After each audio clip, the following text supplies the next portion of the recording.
એટલે આ તારી ખેતરમાં મજૂર કર્યો ઘઉં વાઢવા અને ચેટલું વાઢ્યું થઈ ગયા દે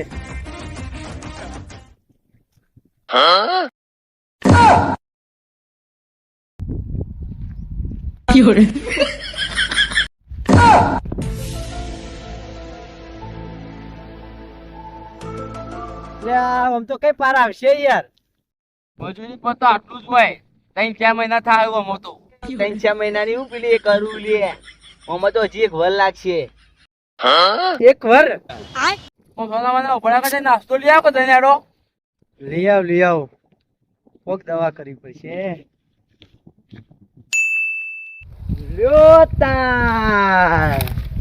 હવે તો વઢે જા ને ઘઉં વરણે જતા કેજે હું જો શાંતિથી ઘઉં ઘેરે આવી જાવ કઈ કહું